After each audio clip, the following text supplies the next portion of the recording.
Welcome everyone and welcome to this Persons Ethics Unit 2 part of the course. In this unit, we're going to study the freedom and responsibility that we have in our ethical decisions.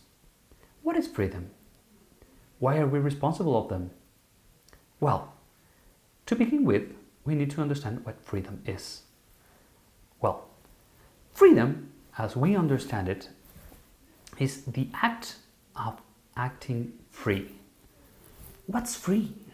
How can I demonstrate that I am acting free? Because I can do whatever I want? No, that's not freedom. That's liberty. Liberty is when I can do whatever I want without limitations. Nonetheless, in the world, we have limitations. For example, we are in a school, we're in a university, and we need to fulfill some ideals, some credits, some rules to manage our staying at the university. If we want to be a bachelor, if we want to get a master's or a doctorate degree, we need to do some stuff. So we're not free at all, but we have freedom to choose. So to understand freedom, we need to understand that there are kinds of freedom. There's not only one kind of freedom and then, I can do everything. No. First of all, we have the most important freedom of all for the ethical imprint. It's self-determination. I can determine myself to do and to be whatever I want to be. Not because remember in the first unit we saw the natural law. Not just because I want to be whatever I want to be. No. We have rules, remember? So, if we have rules, we can be the best of myself. I can choose the bachelor's I want to study. I can choose my path in a work. So I have freedom. I have self-determination to determine whom I want to become in my life. The best of myself, I suppose, for everyone. And that's free will. We have free will. We can decide. We can not think. We can decide to do or not to do something. That's why William Shakespeare said, to be or not to be. That is the question, because we need to determine ourselves to be and what are we going to be. The second kind of freedom depends on coercion or liberty. And that depends on different stuff. For example, the physical coercion or physical liberty is what my body allows me to do. For example, I cannot fly because I don't have wings, but I can run because I have legs. So someone that has, for example, like me, that if I take out my eyeglasses, I cannot see. Yes, I am not free to see whatever I want. I need to use, and I'm determined to use some eyeglasses so I can see more than what I do or what I can see without them. The second idea, or the second kind of coercion liberty, it's the thought liberty. I can think whatever I want to, but even though I cannot say everything that I thought or that I think. For example, I can think of me being naked running at the university, but I cannot do it even though I think it. Why? Because even though my thought is free to think it, there are social and political norms or rules that in the university are not allowed, or also in the legal position. What's the difference? For example, the political and social are the ones that we talk when we talk about norms and rules on the social and courses. So maybe if I am in an everything can be eaten by hands rule, I can eat everything with my hands, and I ought to do it even though I don't want to, but I need to do it if I'm in that club, even though it doesn't matter if it's legal or not, but I can do it, even though there are some rules that socially correct that maybe not legal. For example, there are some countries that allows you to marry more than one person. Nonetheless, in Mexico it is not legal, but socially it is accepted in that countries. Or in some places, for example, in the United States, it is not legal in the full country. but there are some places like Utah that you can marry more than one woman, for example.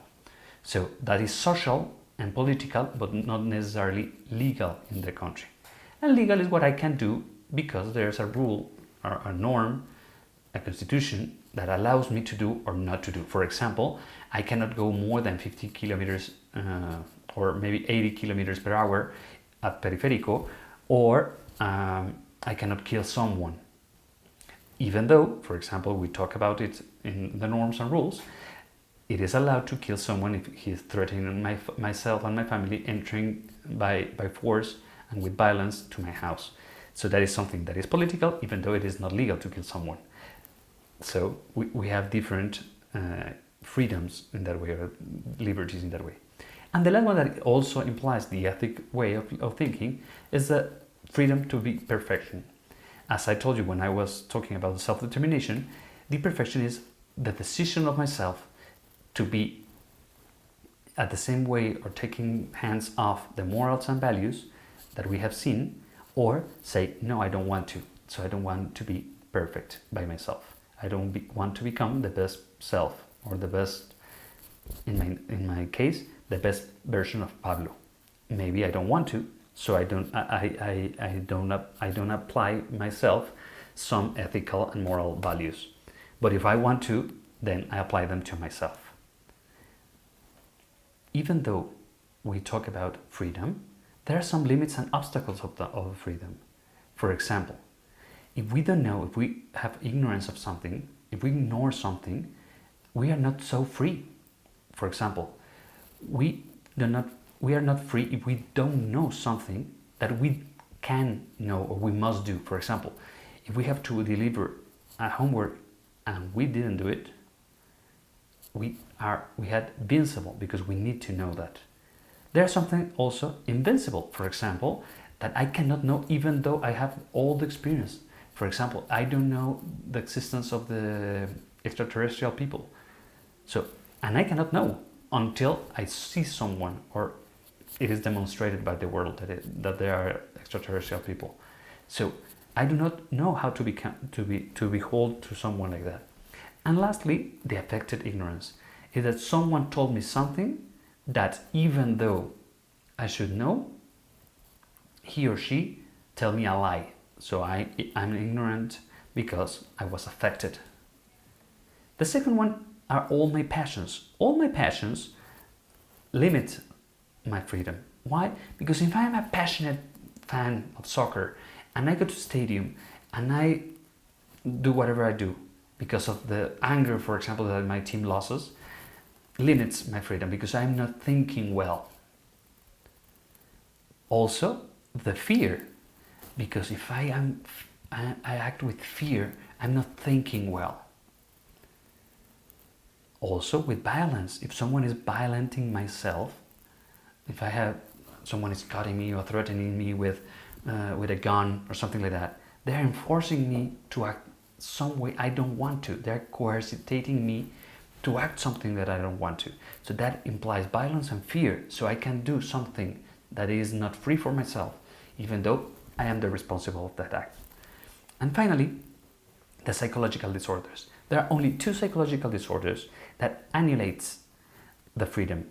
First, psychosis, and second, neurosis. Both of them annihilates the freedom. The other four, there are just limits of freedom. In responsibility, there are also stuff that we need to do or to understand. If we are free, it's because we have will and knowledge of the act. Therefore, I am responsible for what I am doing or what I stop doing or not doing. That's why I can be responsible in two ways. First, the autonomous. I'm responsible of whatever I do or whatever I don't do. And the second one, the autonomous responsibility. What is an autonomous responsibility? Is I am responsible for some things even though they don't depend on me. For example, if I am the teacher of this group, so I am autonomously responsible of whatever you do or what you learn. So until next time, and then we can think about freedom and responsibility. Thank you.